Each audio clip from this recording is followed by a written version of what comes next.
الحمد لله نحمده ونستعينه ونؤمن به ونتوكل عليه ونعوذ بالله من شرور أنفسنا ومن سيئات أعمالنا من يهده الله فلا مضل له ومن يضلله فلا هادي له وأشهد أن لا إله إلا الله وحده لا شريك له وأشهد أن محمدًا عبده ورسوله اللهم صل على محمد وعلى آل محمد كما صليت على إبراهيم وعلى آل إبراهيم اللهم بارك على محمد وعلى آل محمد كما باركت على إبراهيم وعلى آل إبراهيم إنك حميد مجيد أما بعد فإن خير الحديث كتاب الله وخير الهدي هدي محمد صلى الله عليه وسلم وشر الأمور محدثاتها وكل محدثة بدعة وكل بدعة ضلالة وكل ضلالة في النار يا أيها الذين آمنوا اتقوا الله حق تقاته ولا تموتن إلا وأنتم مسلمون أيها الإخوان والأخوات أوصيكم عباد الله ونفسي أولا بتقوى الله أعوذ بالله من الشيطان الرجيم بسم الله الرحمن الرحيم يا أيها الذين آمنوا قوا أنفسكم وأهليكم نارا وقودها الناس والحجارة عليها ملائكة غلاظ شداد لا يعصون الله ما أمرهم ويفعلون ما يؤمرون. ബഹുമാന്യരായ സത്യവിശ്വാസികളെ, വിശ്വാസിനികളെ, പരമകാരുണികനും കരുണാനിധിയുമായ പടച്ച റബ്ബിൻ്റെ കൽപ്പനാ നിർദ്ദേശങ്ങൾ ജീവിതത്തിലുടനീളം സൂക്ഷിച്ച് ജീവിച്ച് അവനെ കണ്ടുമുട്ടുന്ന ആളുകളുടെ കൂട്ടത്തിൽ ഉൾപ്പെടണമെന്ന് ആദ്യമായി എന്നോടും ശേഷം നിങ്ങളോടും ഉത്ബോധിപ്പിക്കുകയാണ്, വസിയ്യത്ത് ചെയ്യുകയാണ്. അങ്ങനെ തഖ്വാബോധത്തോടു കൂടി ജീവിച്ച് ഈമാനോടുകൂടി മരണം വരിച്ച് അള്ളാഹുവിൻ്റെ സ്വർഗത്തിൽ പ്രവേശിക്കുന്ന അവൻ്റെ നല്ല ദാസന്മാരുടെ കൂട്ടത്തിൽ അവൻ നമ്മെ എല്ലാവരെയും നമ്മുടെ കുടുംബത്തെയുമെല്ലാം ഉൾപ്പെടുത്തി അനുഗ്രഹിക്കുമാറാവട്ടെ. നന്മകളെക്കാളേറെ തിന്മകൾ തഴച്ചു വളരുകയും വളർത്തുകയും സംരക്ഷിക്കുകയുമെല്ലാം ചെയ്യുന്ന ഒരു ലോകത്താണ് നാം ജീവിച്ചു കൊണ്ടിരിക്കുന്നത്. പണ്ട് കാലത്ത് ഒരാളെ വഴി തെറ്റിക്കാനായിരുന്നു പ്രയാസം. എന്നാൽ ഇക്കാലത്ത് ഒരാളെ നേർവഴിയിലേക്ക് കൊണ്ടുവരുവാനും നല്ല രൂപത്തിൽ ജീവിക്കുന്ന അവസ്ഥയിലേക്ക് കൊണ്ടുവരുവാനുമാണ് ഏറെ പ്രയാസമായിട്ടുള്ളത്. പ്രായം ചെന്ന 10, 40, 50 കഴിഞ്ഞ ആളുകൾക്ക് ഇങ്ങനെയൊക്കെയാണ് അവസ്ഥയെങ്കിലും നമുക്ക് അങ്ങനെയൊക്കെ അങ്ങ് കഴിഞ്ഞു പോകാം, ഇനി അധിക കാലമില്ലല്ലോ ഈ ദുനിയാവിൽ എന്നൊക്കെ ആശ്വസിക്കാം. പക്ഷെ നമ്മുടെ മുമ്പിൽ ഒരു ന്യൂ ജൻ ഉണ്ട്, ഒരു പുതുതലമുറ നമ്മുടെ മുമ്പിലുണ്ട്. അവർക്ക് ജീവിതത്തെ സംബന്ധിച്ചുകൊണ്ടുള്ള ഒരു അവബോധം നൽകേണ്ടുന്ന ഉത്തരവാദിത്തവും നമുക്കുണ്ട്. എങ്ങനെയാണ് ജീവിതത്തെ കാണേണ്ടത് എന്നും എങ്ങനെയാണ് വിലയിരുത്തേണ്ടത് എന്നുമൊക്കെയുള്ള ഒരു ചിന്തയും ബോധവും അവർക്ക് നൽകേണ്ടതുണ്ട്. എന്നാൽ ഇന്ന് നമ്മുടെ നാടുകളിലുള്ള പാഠശാലകളിൽ നിന്ന്, കലാലയങ്ങളിൽ നിന്ന് ഈ പറഞ്ഞ രൂപത്തിലുള്ള ഒരു ചിന്തയും ഉത്ബോധനവും അവർക്ക് ലഭിക്കുകയില്ല. മൂല്യത്തെക്കുറിച്ച്, ധാർമ്മികതയെക്കുറിച്ച്, സനാതന ചിന്തകളെക്കുറിച്ചുള്ള ഒരു പഠനവും നമ്മുടെ ക്യാമ്പസുകളിൽ നടക്കുന്നില്ല. അവിടെ അക്കാദമിക വിഷയങ്ങൾ മാത്രമാണ് പഠിപ്പിക്കപ്പെടുന്നത്. അവിടെ ധാർമ്മിക ചിന്ത കടന്നു വരുന്നില്ല. ഉദാഹരണമായി H2O, 2 ഹൈഡ്രജൻ ആറ്റവും ഒരു ഓക്സിജൻ ആറ്റവും കൂടിച്ചേർന്നാൽ വെള്ളമുണ്ടാകും. വെള്ളത്തിൻ്റെ രാസഘടന എങ്ങനെയാണ് എന്ന് ഒരു കുട്ടിയെ പഠിപ്പിക്കപ്പെടുമ്പോൾ അവനത് പഠിക്കുകയും ആ ചോദ്യം വന്നാൽ പരീക്ഷ എഴുതുകയും ചെയ്യുക എന്നതല്ലാതെ ഈ ഘടനയോടുകൂടി ഉണ്ടായിട്ടുള്ള ഈ വെള്ളം ഒരു പട്ടിയായിരുന്നാൽ പോലും ദാഹിച്ചവന് കുടിക്കുവാനുള്ളതാണ്, അങ്ങനെയുള്ള ആളുകൾക്കത് നൽകണം എന്ന പാഠം ആ കലാലയത്തിൽ നിന്ന് ലഭിക്കുകയില്ല. ഒരു ആപ്പിൾ കൊണ്ടുപോയി ഒരു ലബോറട്ടറിയിൽ വെച്ചുകൊണ്ട് പരിശോധിച്ചാൽ നമ്മുടെ ശരീരത്തിന് ആവശ്യമായിട്ടുള്ള എത്രമാത്രം പ്രോട്ടീനുകളും വൈറ്റമിനുകളുമെല്ലാം അവയിലുണ്ട് എന്ന് മനസ്സിലാക്കാം. എന്നാൽ അത് കീറിമുറിച്ച കഷ്ണം കഷ്ണമാക്കിയ തുണ്ടമാക്കിയ ഈ ആപ്പിൾ വിശന്നു വലഞ്ഞ ഒരു മനുഷ്യന് കൊടുത്താൽ അത് പുണ്യമാണ് എന്ന് പഠിപ്പിക്കുന്ന ഒരു അക്കാദമിക തലം നമ്മുടെ ക്യാമ്പസുകളിലില്ല, നമ്മുടെ വിദ്യാലയങ്ങളില്ല. A+A² - എന്ന് പറയുന്ന സൂത്രവാക്യങ്ങളും അതുപോലെയുള്ള സമവാക്യങ്ങളുമെല്ലാം പഠിപ്പിക്കപ്പെടുമ്പോൾ അങ്ങനെയുള്ള ഒരുപാട് ഡിഗ്രികളുടെ അക്ഷരക്കൂട്ടങ്ങൾ നമ്മുടെ പേരിൻ്റെ കൂടെയുണ്ടാകുമ്പോഴും ധർമ്മചിന്തയോ അതുപോലെ മൂല്യങ്ങളെക്കുറിച്ചുള്ള തിരിച്ചറിവോ അതുപോലെയുള്ള പാഠശാലകളിൽ പഠിപ്പിക്കപ്പെടുന്നില്ല. എന്നാൽ പരിശുദ്ധ ദീനുൽ ഇസ്ലാം ഒരു പാഠശാലയെക്കുറിച്ച് പറഞ്ഞു തരുന്നുണ്ട്. അത് കുടുംബം എന്ന പാഠശാലയാണ്.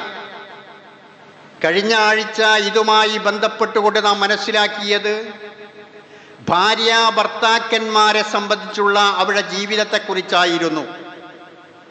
അവർ വിവാഹിതരാകുമ്പോൾ അവർ പരസ്പരം അറിഞ്ഞ് അലിഞ്ഞ് ലയിച്ചു ചേരുകയാണെന്നും അങ്ങനെ ജീവിതാന്ത്യം വരെ ഒരു കുടക്കീഴിൽ സ്നേഹത്തോടുകൂടി കഴിഞ്ഞുകൂടുവാൻ അവർക്ക് സാധിക്കേണ്ടതുണ്ട് എന്നുമായിരുന്നു കഴിഞ്ഞ ഖുതുബയിൽ നാം വിശദീകരിച്ചിരുന്നത്.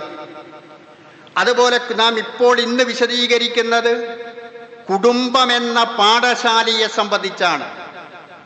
ആ കുടുംബമെന്ന പാഠശാലയിൽ പഠിപ്പിക്കപ്പെടുന്ന വിഷയങ്ങൾ, പ്രയോഗവൽക്കരിക്കപ്പെടുന്ന കാര്യങ്ങൾ, അവരുടെ ജീവിതത്തിലൂടെ അവർ നേടിയെടുക്കുന്ന കാര്യങ്ങൾ നാം ഈ പറഞ്ഞ മൂല്യങ്ങളും ധാർമ്മിക ചിന്തകളും സനാതന കാര്യങ്ങളുമെല്ലാമാണ്. സ്നേഹം, കാരുണ്യം, വിട്ടുവീഴ്ച, ദാനധർമ്മം, പരസ്പര സഹായം, നല്ല അയൽപക്ക ബന്ധം, മാതാപിതാക്കളെ അനുസരിക്കൽ, മുതിർന്നവരെ ബഹുമാനിക്കൽ, ഇതുപോലെയുള്ള ഒരുപാട് കാര്യങ്ങൾ നമ്മുടെ കുടുംബത്തിൽ നിന്ന്, നമ്മുടെ വീടുകളിൽ നിന്ന് പഠിപ്പിക്കപ്പെടുന്നുണ്ട്. അവർ മനസ്സിലാക്കുന്നുണ്ട്. നമ്മൾ ഓരോരുത്തരും മനസ്സിലാക്കുന്ന വിഷയങ്ങളാണത്.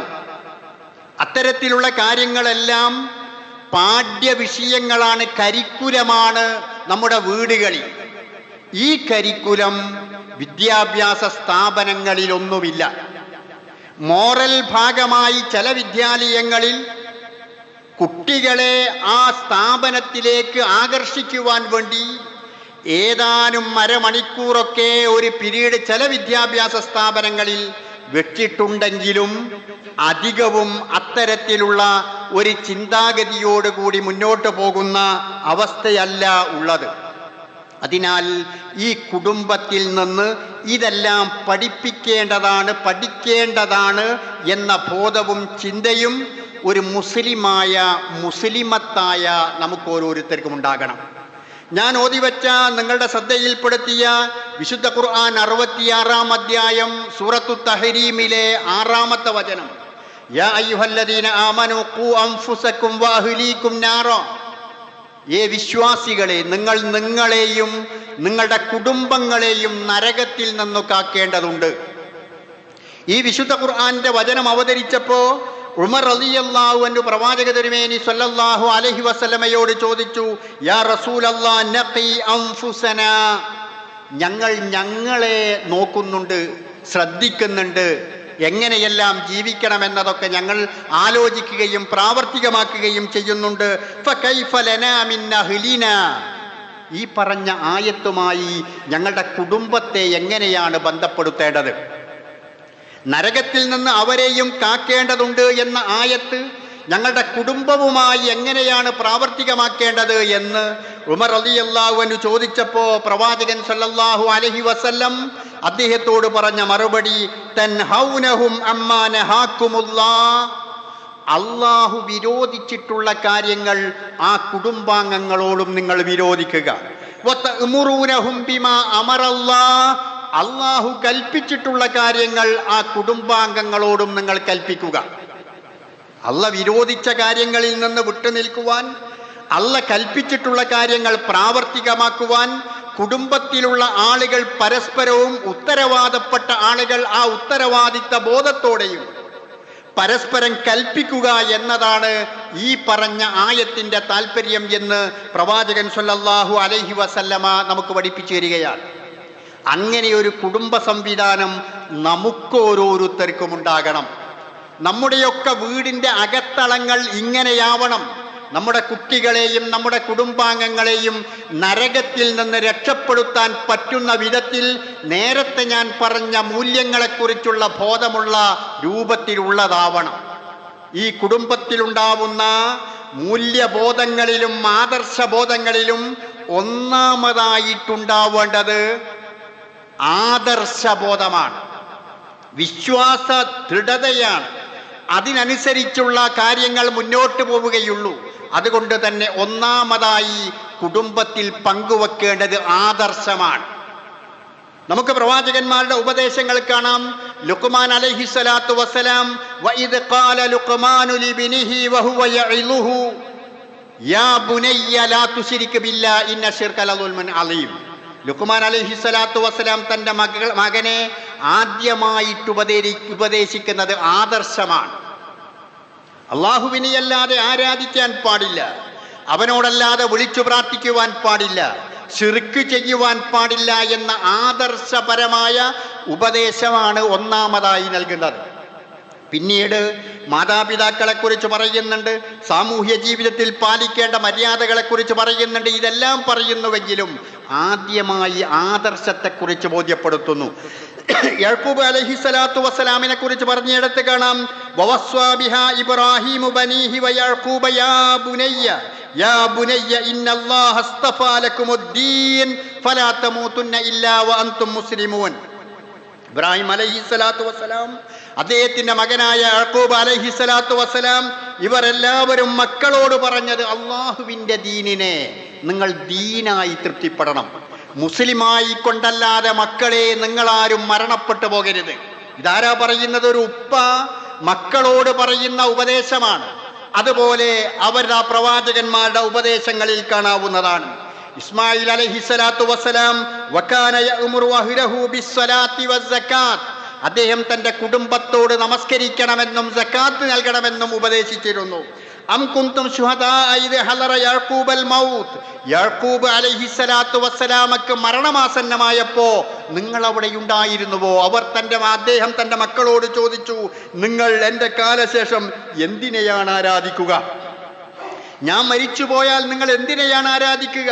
ആ മക്കളൊക്കെ മറുപടി പറഞ്ഞു, താങ്കളും താങ്കൾക്ക് ശേഷം വന്നിട്ടുള്ള ആളുകളുമൊക്കെ ആരാധിച്ച ഏകനായ റബ്ബിനെ മാത്രമാണ് ആരാധിക്കുക എന്നാണ് അവർ മറുപടി പറഞ്ഞത്. അപ്പോ പ്രവാചകന്മാരും അതുപോലെയുള്ള മുൻഗാമികളായ സലഫു സ്വാലിഹീങ്ങളുമെല്ലാം തങ്ങളുടെ മക്കളോട് കുടുംബത്തിൽ വെച്ചുകൊണ്ട് ആദ്യമായി ഉപദേശിച്ചിട്ടുള്ളത് ആദർശമാണ്. തൗഹീദ് അനുസരിച്ചു കൊണ്ടുള്ള ഒരു ജീവിതം ജീവിക്കണം എന്ന കാര്യമാണ്. അത് പറഞ്ഞു കൊടുക്കുവാനും ആ ശീലം അവരിൽ ഉണ്ടാക്കുവാനും നമുക്കെല്ലാവർക്കും സാധിക്കേണ്ടതുണ്ട്. അതുപോലെ മറ്റൊരു കാര്യം, നല്ല ശീലങ്ങൾ അവരിൽ വളർത്തുക എന്നതാണ്. നമ്മുടെ വീട്ടിലുള്ള അംഗങ്ങളിൽ, കുടുംബാംഗങ്ങളിൽ, കുട്ടികളിൽ നല്ല ശീലങ്ങൾ വളർത്തുക. പ്രവാചകൻ സല്ലല്ലാഹു അലൈഹി വസല്ലം ഒരു തിരുവചനത്തിൽ പറഞ്ഞു, അൽ മുഅ്മിനു കന്നഹല, ഒരു വിശ്വാസി തേനീച്ചയെ പോലെയാണ്. ഒരു വിശ്വാസി തേനീച്ചയെ പോലെയാണ്. തഅകുലു ത്വയ്യിബൻ വതലഉ തയ്യിബൻ, അത് ഏറ്റവും നല്ലതാണ് അത് ഭക്ഷിക്കുന്നത്, അതുപോലെ നല്ലതാണ് അത് നൽകുന്നത്. അത് പൂക്കളിൽ നിന്ന് അതിൻ്റെ ഏറ്റവും നല്ല സത്ത പൂമ്പൊടിയാണ് അത് ശേഖരിക്കുന്നത്. എന്നിട്ട് ആ പൂമ്പൊടിയെ വിവിധങ്ങളായ അള്ളാഹു നൽകിയിട്ടുള്ള പ്രകൃതി വെച്ചുകൊണ്ട് അത് തേനാക്കി മാറ്റുകയാണ് ചെയ്യുന്നത്. ഏറ്റവും നല്ലത് സ്വീകരിക്കുന്നു, എന്നിട്ട് ഈ പരിശുദ്ധമായ തേനത് നൽകുന്നു. ഇതുപോലെയാകണം വിശ്വാസി.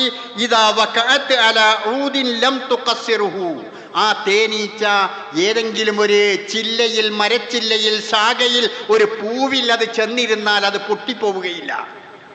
അഥവാ ഒരു വിശ്വാസി ആരെയും ഉപദ്രവിക്കുന്നവനോ അകറ്റുന്നവനോ അവനെ ഉപദ്രവിക്കുന്ന ആ രൂപത്തിൽ എന്തെങ്കിലും സ്വഭാവശീലങ്ങൾ ഉള്ളവനോ അല്ല. അങ്ങനെയുള്ള നല്ല ശീലത്തിൻ്റെ ഉടമകളാകണം വിശ്വാസികൾ. അത് നമ്മുടെ കുടുംബത്തിലുള്ള ഓരോ അംഗങ്ങൾക്കും ഉണ്ടാകണം. ഉണ്ടാകുവാൻ വേണ്ടി നാം ശ്രദ്ധിക്കണം.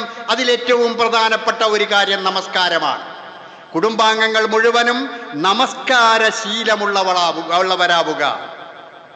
ഈ പ്രവാചകൻ പറഞ്ഞു, റഅസുൽ അംരി അൽ ഇസ്ലാം വ അമൂദുഹു അസ്സലാ, കാര്യങ്ങളുടെ ശിരസ് എന്ന് പറയുന്നത് അത് ഇസ്ലാമാണ്. ഇസ്ലാം ഉൾക്കൊള്ളുക എന്നതാണ്. വ അമൂദുഹു അസ്സലാ, അതിൻ്റെ നെടുന്തൂൺ എന്ന് പറയുന്നത് നമസ്കാരമാണ്. കാര്യങ്ങളുടെ ശിരസ്, തല എന്ന് പറയുന്നത് ഇസ്ലാമാണ്. അതിൻ്റെ നെടുന്തൂൺ എന്ന് പറയുന്നത് നമസ്കാരമാണ്. അതുപോലെ പ്രവാചകൻ പറഞ്ഞു, ലാ ദീന ലിമൻ ലാ സ്വലാത്ത ലഹു, നമസ്കാരമില്ലാത്തവന് അവന് ദീനു തന്നെ ഇല്ല. ഇന്നമാ മൗളിഉ സ്വലാത്തി മിനദ് ദീനി കമൗളിഉ റഅസി മിനൽ ജസദി, നമസ്കാരമില്ലാത്ത ഒരു മനുഷ്യന്റെ ജീവിതം ഏതുപോലെയാണ്? ശിരസില്ലാത്ത ശരീരം പോലെയാണ്. ശിരസില്ലാത്ത ശരീരമുണ്ടായിട്ട് എന്ത് ഫലം? അവന്റെ കാര്യം കഴിഞ്ഞു, അവൻ മരണപ്പെട്ടു പോയവനാണ്. അപ്പോ തലയില്ലാത്ത ഉടല് പോലെയാണ് നമസ്കാരമില്ലാത്ത ഒരു മനുഷ്യന്റെ ജീവിതം. അതുകൊണ്ട് നമ്മുടെ കുടുംബത്തിൽ ശീലിപ്പിക്കപ്പെടേണ്ട ഇസ്ലാമിക ശീലങ്ങളിൽ ഏറ്റവും പ്രധാനപ്പെട്ടത് നമസ്കാരമാണ്. രണ്ടാമതായി നാം കുടുംബത്തിൽ ശീലിപ്പിക്കേണ്ട ഒരു കാര്യം സലാം പറയുക എന്നതാണ്. ഇന്ന് പലപ്പോഴും വീടുകളിൽ നിന്ന് പുറത്തിറങ്ങുന്ന നമ്മുടെ കുട്ടികൾ ടാറ്റ സംസ്കാരങ്ങൾ ശീലിച്ചവരാണ്. ടാറ്റ പറഞ്ഞുകൊണ്ട് ഇറങ്ങുക, ആ രൂപത്തിൽ ആ ശീലം ഉൾക്കൊണ്ട ആളുകളാണ്. അവിടെ സലാം പറയുക എന്ന ഒരു ശീലം, അസ്സലാമു അലൈക്കും, നിങ്ങൾക്ക് അല്ലാഹുവിൻ്റെ രക്ഷയുണ്ടാകട്ടെ, ഒരു പ്രാർത്ഥനയാണത്. ആ പ്രാർത്ഥനയുടെ അർത്ഥം മനസ്സിലാക്കുന്നവർക്കറിയാമല്ലോ, ഇതാദ്യം ഉണ്ടാകേണ്ടത് എനിക്കാണ്, എൻ്റെ മക്കൾക്കാണ്, എൻ്റെ കുടുംബത്തിനാണ്. അല്ലാതെ എവിടെയെങ്കിലും എപ്പോഴെങ്കിലും കാണുന്ന ഉസ്താദുമാർക്കും മുസ്ലിയാക്കന്മാർക്കുമല്ല. അവർക്കും ഉണ്ടാവണം, അവരെ കാണുമ്പോഴും സലാം പറയണം. പക്ഷേ രക്ഷയുണ്ടാവട്ടെ എന്ന പ്രാർത്ഥന ഏറ്റവും കൂടുതൽ നമ്മൾ പറയേണ്ടത് എവിടെയാണ്? എനിക്ക്, എൻ്റെ മക്കൾക്ക്, എൻ്റെ കുടുംബത്തിന്, എൻ്റെ ഭാര്യയ്ക്ക്. അവിടെയാണല്ലോ നമ്മൾ അധികമായി പറയേണ്ടത്. അതുകൊണ്ട് നമ്മുടെ കുടുംബത്തിലുണ്ടാകേണ്ട ആ പാഠശാലകളിൽ കരിക്കുലമായി നാം പഠിപ്പിക്കേണ്ട ഒരു മര്യാദയാണ്, ഒരു ശീലമാണ് പരസ്പരം സലാം പറയുക എന്നുള്ളത്. സ്നേഹത്തിൻ്റെ ദാരിദ്ര്യം അനുഭവിക്കുന്ന ഈ ലോകത്ത് പരസ്പരം സ്നേഹിക്കുവാനുള്ള ഒരു ഒറ്റമൂലി പ്രവാചകൻ സല്ലല്ലാഹു അലൈഹി വസല്ലം പഠിപ്പിച്ചത് അഫ്ശു സലാമ ബൈനക്കും, നിങ്ങൾ പരസ്പരം സലാം പറയുക എന്നതാണ്. സ്നേഹമില്ലാത്ത ഈ ലോകത്ത് രണ്ടാളുകൾ തമ്മിൽ, കുടുംബത്തിലാകട്ടെ വിശ്വാസി സമൂഹത്തിലാകട്ടെ, പരസ്പരം മാനസികമായ അടുപ്പവും സ്നേഹവും ഉണ്ടാകണമെങ്കിൽ നിങ്ങൾ പരസ്പരം സലാം പറയുക എന്നാണ് പ്രവാചകൻ സല്ലല്ലാഹു അലൈഹി വസല്ലം പഠിപ്പിക്കുന്നത്. അപ്പൊ ഈ ശീലവും നമ്മുടെ കുടുംബം എന്ന പാഠശാലകളിൽ നിന്ന് നമ്മൾ പ്രാവർത്തികമാക്കുക. മറ്റൊന്ന്, ഒന്നിച്ചിരുന്ന് ഭക്ഷണം കഴിക്കുക എന്നതാണ്. കുടുംബാംഗങ്ങളെ ഒന്നിച്ച് കാണാൻ തന്നെ ഇക്കാലത്ത് പ്രയാസമാണ്. പല ജോലികളിലോ വിദ്യാഭ്യാസ സ്ഥാപനങ്ങളിലോ മറ്റ് സ്ഥലങ്ങളിലോ ഒക്കെയായിരിക്കും. എന്നാലും ദിനം പ്രതി ഒരു തവണയെങ്കിലും ഒന്നിച്ചിരിക്കാൻ, എല്ലാ നേരവും അങ്ങനെ കഴിയുമെങ്കിൽ അത് തന്നെയാണ് നല്ലത്. ദിനം പ്രതി കഴിയാവുന്ന അത്രയും ഒന്നിച്ചിരുന്നു കൊണ്ട് ഭക്ഷണം കഴിക്കാൻ വേണ്ടി ശ്രദ്ധിക്കേണ്ടതാണ്. അതിലാണ് ബർക്കത്തുള്ളത്. പ്രവാചകൻ പറഞ്ഞ കുലൂ ജമിഅ വലാ തഫറഖു ഫഇന്നൽ ബറകത മഅൽ ജമിഅ മഅൽ ജമാഅ. നിങ്ങൾ ഒന്നിച്ചിരുന്ന് ഭക്ഷണം കഴിക്കണം, ഭിന്നിക്കരുത്. ആ ഒന്നിച്ച് ഭക്ഷണം കഴിക്കുന്നതിലാണ് ബർക്കത്തുള്ളത്.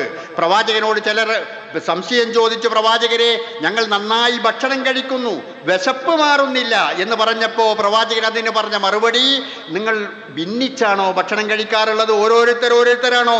എന്നാൽ ഫജ്തമിഉ അലാ തആമികും, ഭക്ഷണം കഴിക്കുമ്പോൾ ഒന്നിച്ച് ഭക്ഷണം കഴിക്കുക എന്നാണ്. ഇതൊക്കെ ഈ പറഞ്ഞ ഓരോ കാര്യങ്ങളും ഓരോ മണിക്കൂറുകളോളം വിശദീകരിക്കുവാനുള്ളതാണ്. അപ്പൊ നമ്മുടെ കുടുംബത്തിൽ പാലിക്കേണ്ട, പ്രാവർത്തികമാക്കേണ്ടുന്ന, ആ പാഠശാലയിൽ നിന്ന് അവർ കണ്ടു വളരേണ്ടുന്ന കാര്യമാണ് പരമാവധി ഒന്നിച്ചിരുന്നു കൊണ്ട് ഭക്ഷണം കഴിക്കുക എന്നുള്ളത്. മാതാവും പിതാവും കുട്ടികളും എല്ലാവരും ഒന്നിച്ചിരുന്ന് പരസ്പരം പങ്കുവെച്ച് വല്ല പോരായ്മകളും കണ്ടാൽ ഉണർത്തി അങ്ങനെ ഭക്ഷണം കഴിക്കുക എന്നുള്ളത്. അതുപോലെ തന്നെ കുടുംബത്തിലുള്ള ആളുകൾ പരസ്പരം നല്ല ഉപദേശങ്ങൾ പരസ്പരം ചെയ്യുക. യാത്ര പോകുന്ന സമയത്ത്, വിദേശത്തേക്ക് പോകുന്ന സമയത്ത്, പാഠശാലകളിലേക്ക് പോകുന്ന സമയത്ത് നല്ല നല്ല ഉപദേശങ്ങൾ നൽകുക.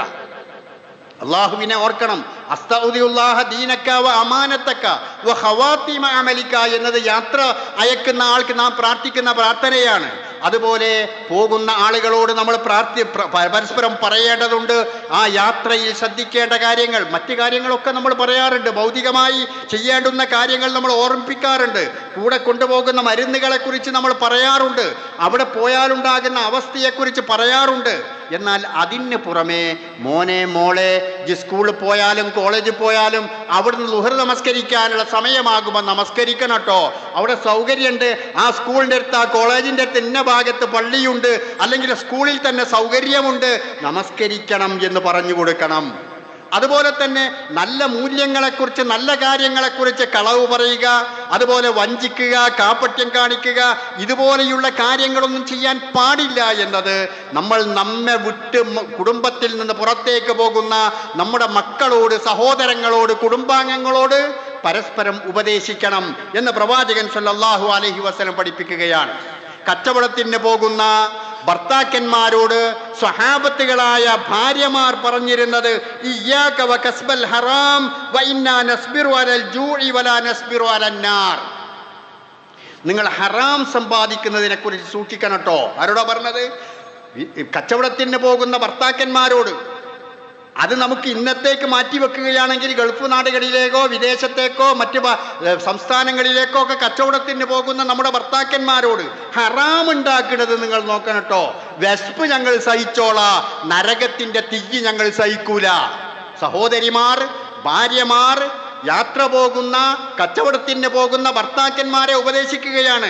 ഹറാമിലൂടെ ചില്ലിക്കാശ് ഞങ്ങളെ വിചാരിച്ചോണ്ട് നിങ്ങൾ ഉണ്ടാക്കരുത്, ഞങ്ങൾ വിശപ്പ് സഹിച്ചോളാ, നരകത്തിന്റെ തീ സഹിക്കാൻ കഴിയില്ല എന്നവർ ഉപദേശിക്കുകയാണ്. അപ്പൊ നല്ല നല്ല ഉപദേശങ്ങൾ. ആ നബി സല്ലല്ലാഹു അലൈഹി വസല്ലമ ഒരിക്കൽ വീട്ടിലേക്ക് കടന്നു വന്ന സമയത്ത് ആയിഷ ബീബി തലവേദനയായി കിടക്കുകയാണ്. എന്തൊരു തലവേദനയാണ് എന്ന് വേദനയോടുകൂടി പറയുന്നുണ്ട്. നബി ആശ്വസിപ്പിച്ചു, ആയിഷ നീ പേടിക്കണ്ട, ഇങ്ങനെങ്കിലും രോഗം ബാധിച്ച് നീ മരിക്കുകയാണെങ്കിൽ തന്നെ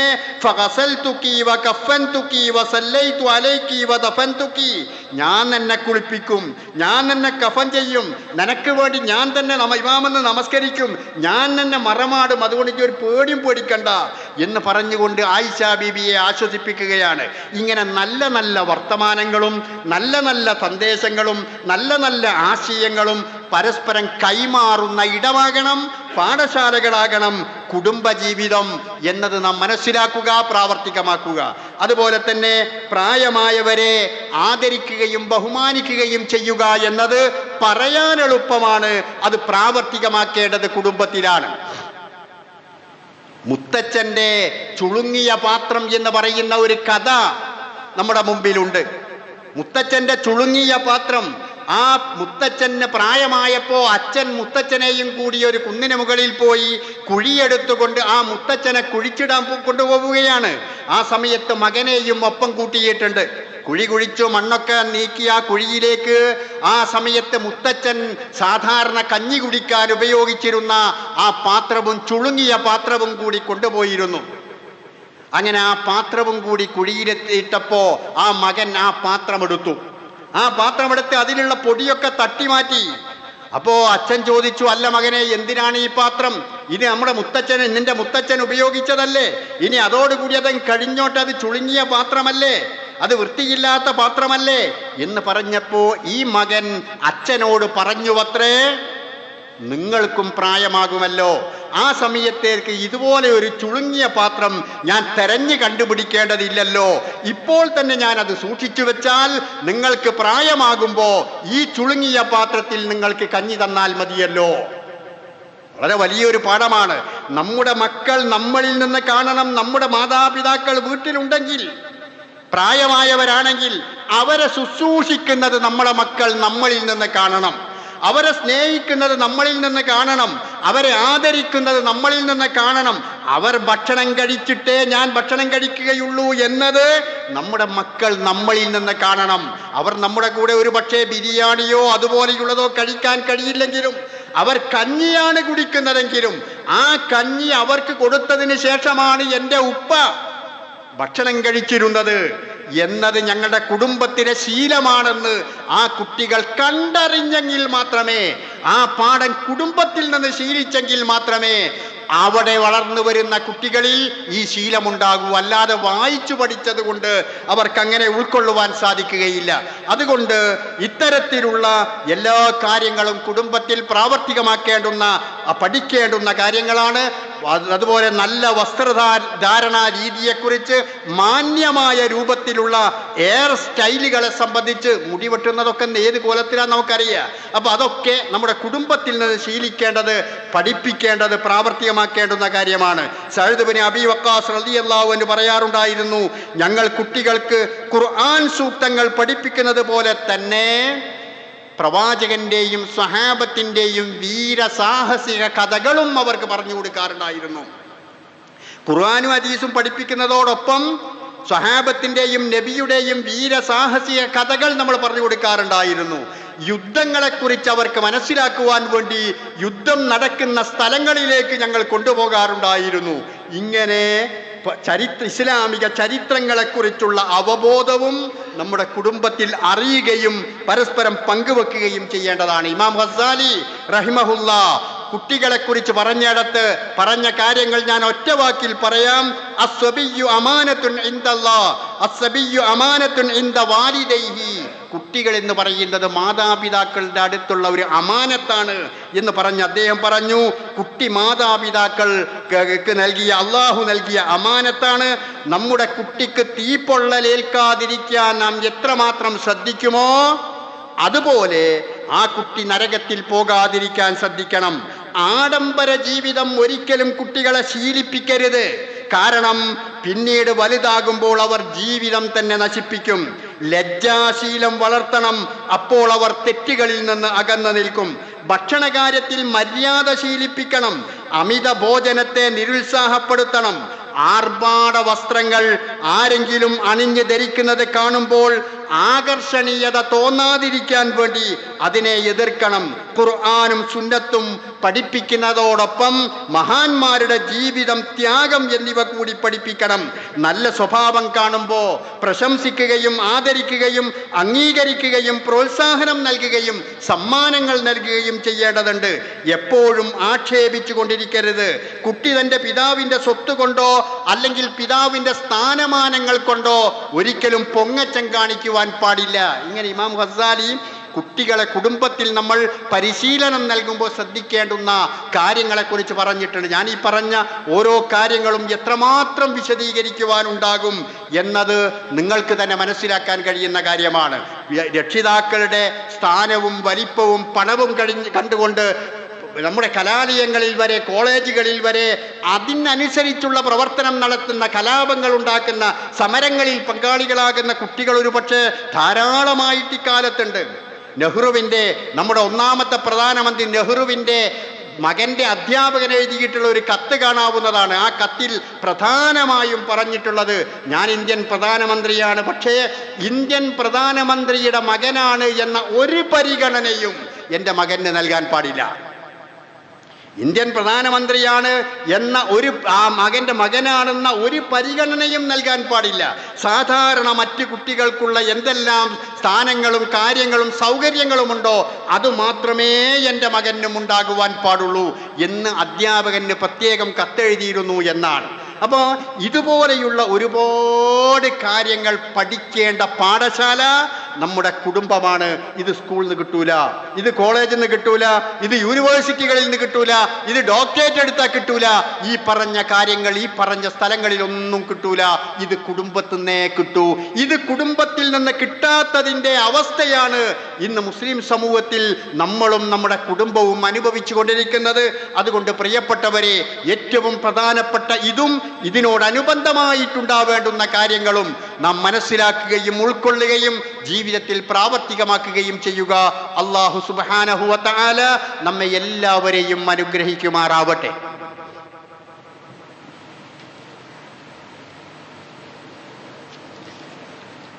അൽഹംദുലില്ലാഹ് വസല്ലല്ലാഹു അലാ മുഹമ്മദ് സ്വലാത്തൻ തദൂമു ബിഹി ഇലാ യൗമിൽ ഹിസാബ്. അയ്യുഹൽ ഇഖ്വാൻ വൽ അഖവാത്ത് ഉസീക്കും ഇബാദല്ലാഹി വ നഫ്സി സാനിയം ബിത്തഖ്വല്ലാഹ്.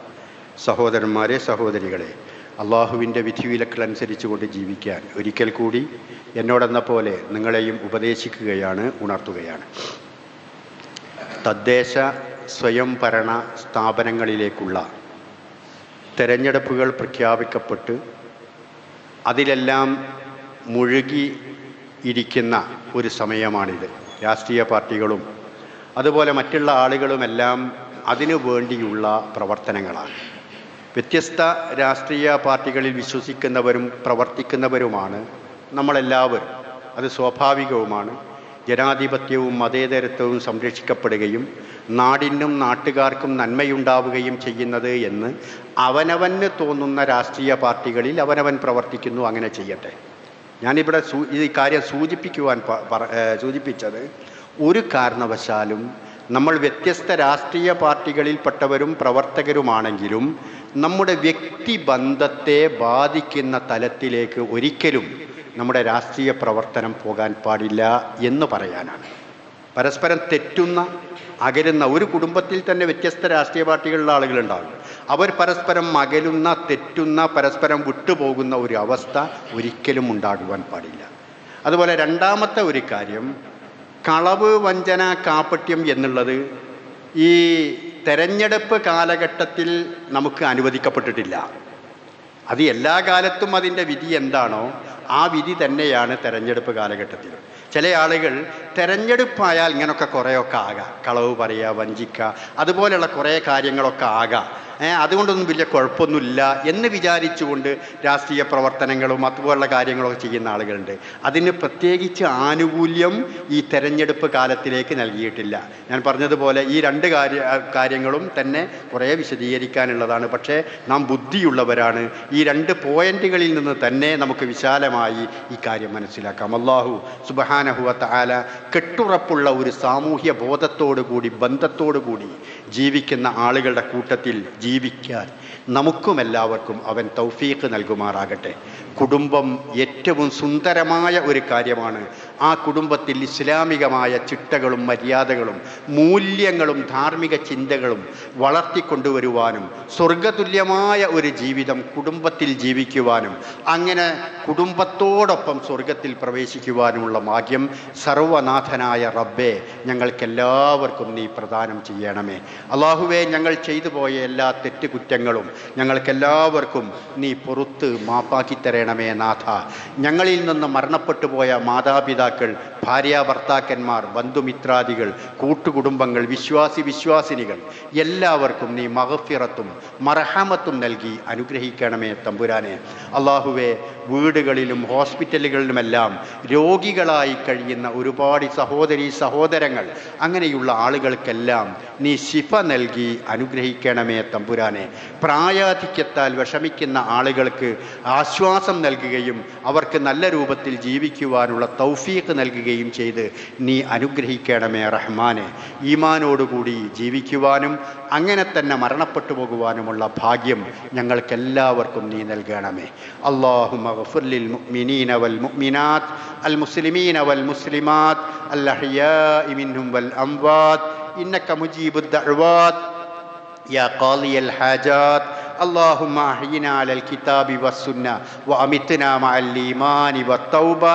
ربنا آتنا في الدنيا حسنة وفي الآخرة حسنة وقنا عذاب النار.